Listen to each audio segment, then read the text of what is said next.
Isang gabi, may grupo ng mga kabataan ang magkatuwaan na magtungo sa isang sementeryo sa kanilang lugar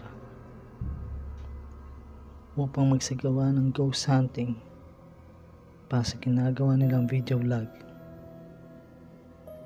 Ang mga kabataan na sina Carlo, Trina, Ben, Lina, Lizelle at Edward na pawang magkakaklase sa isang kurso sa kolehiyo sa kanilang lugar ay magkakasama na magtutungo sa sementeryo. Dahil si Carlo ang nakaisip na ang pagpunta sa sementeryo ang kanilang gawing content para sa kanilang vlog, siya ang nanguna sa pagpaplano ng kung anong oras ang pagpunta nila sa sementeryo.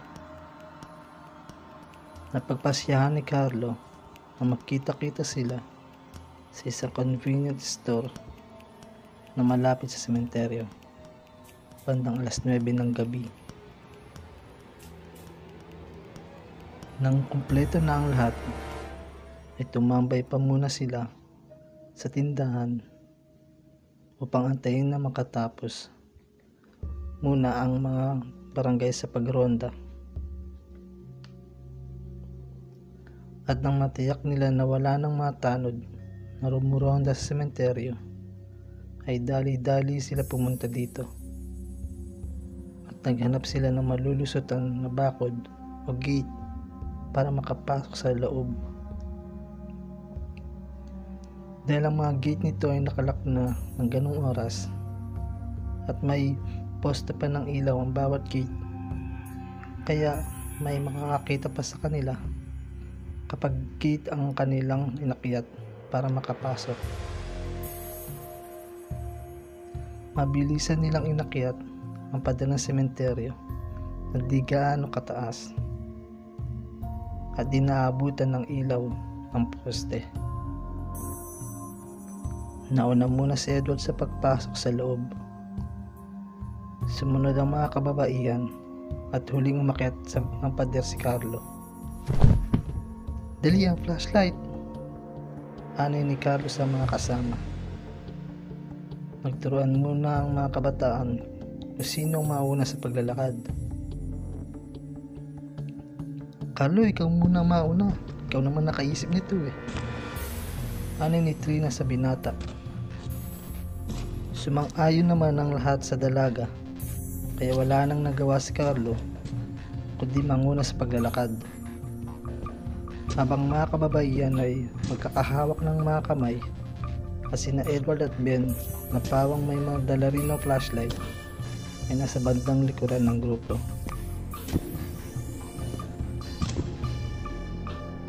Ang kanilang nasilayan ng loob ng sementeryo, takot at kaba ang namutawi sa grupo.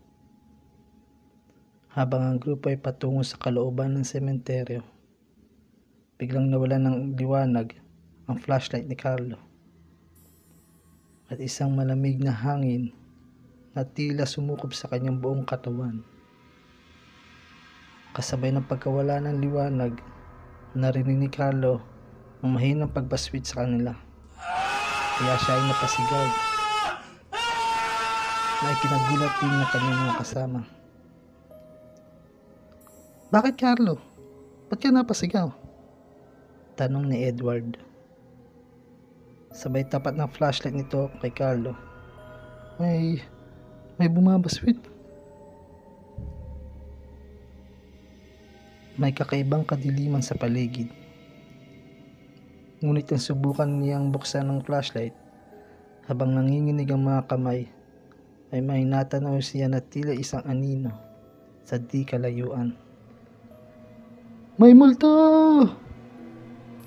sigaw ni Carlo. Sa sobrang takot ay bigla siyang napatakbo at iniwan ng mga kasama. Sa pamamadali niya sa pagtakbo, di namalayan ni Carlo ang isang hukay, kaya bigla siya ay nahulog dito. Pagkatapos ang ilang sandali ng pagkabingit ng kapaligiran, At nang siya ay nagmulat ng mga mata, natagpuan niya ang kanyang sarili na nag-iisa. Nasaan na kaya yung mga yun?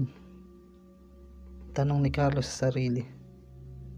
Iniwan na ata nila ako, aniya.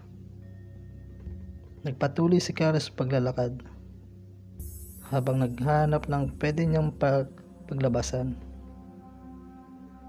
Habang siya ay naglalakad, ay natanaw siya sa di kalayuan ng mga bata na tila naglalaro. Kaya kanyang tuwa na meron pa palang mga tao sa loob ng sementeryo. Buti na lang may mga tao pa dito. Baka mga batang yagit lang mga to. Dito pa mga naglaro. Nalapitan niya. Ngunit sa kanyang paglapit, napagtanto ni Carlo na walang mamukha ang mga bata. Kasabay ng kanyang takot, tumakbo siya palayo mula sa mga bata. Ngunit sa pagbaling ng kanyang ulo, ay wala na ang mga ito. Kaya lalo siyang sinuklaban ng takot. Sa kabila ng pagnanasan niyang makahanap ng daan ng palabas, nagpatuloy siya sa paglalakad.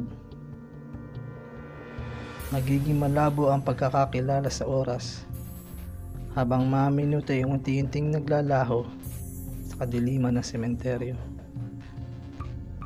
Nakarinig siya ng mga halakhakan na mas malakas na ngayon at papalapit. Nang bigla siyang nabalot ng kaharian ng kadiliman. Kinaumagahan, natagpuan niya ang kanyang sarili na nakahiga sa putikan sa tabi ng isang malaking libingan. Kasunod ng pagkabangon niya, natagpuan niya ang kanyang sarili na nakapwesto sa harap ng malalaking krus na nagmumula sa ibabaw ng mga libingan. Sa kanyang pagbangon ay natanlawan na ng liwanag ng araw ang kanyang mukha. Nakatulog na pala ako dito sa sementeryo, ani niya sa sarili. Kahit di makapaniwala sa nangyari ay kinatuwa na rin niya may araw na. Habang siya ay nagpapalabas ng sementeryo, ay natanaw niya ang mga kaibigan, sina Edward, Ben, Trina, Lizelle at Lina. Kaya nagmamadali siyang lumapit sa mga ito. Hoy! Ay iniwan niyo ako. Di niyo man lang ako hinanap dito sa sementeryo. Dito na tuloy ako nakatulog. At tolo na Tina nagtatampo. Habang papalapit siya sa mga kaibigan, ay kanyang napansin na tila tumatangis ang mga ito. Unti-unting dumadami ang mga tao na nakapaligid sa kanyang mga kaibigan, at ang lahat ay tumatangis. Nang siya ay tuluyan nakalapit, ay nakita niya na may isang libing ang hindi naraos. Bakit kayo nag-iiyakan? Tanong niya sa mga kaibigan. At pagbaling ng kanyang paningin, nakita niya ang kanyang mga kamag-anak, tumatangis din. At ng kanyang silipin na kabahan, nakita niya ang kanyang sarili na nakahiga sa loob nito. Para siyang mababaliw ng sa nakita at di makapaniwala. Nang biglang bumalik ang mga pangyayari sa kanyang isipan. Pagkahulog niya sa hukay, ay tumama ang kanyang ulo sa isang bato na kinisanhin na kanyang kamatayan. At ang naaninag niya na akala niya ay multo na nagdulot sa kanya ng takot ay ang caretaker lang pala ng sementeryo. Nung naisip niya na content sana nila para sa kanilang vlog, ay siya palang maghatid sa kanyang kamatayan.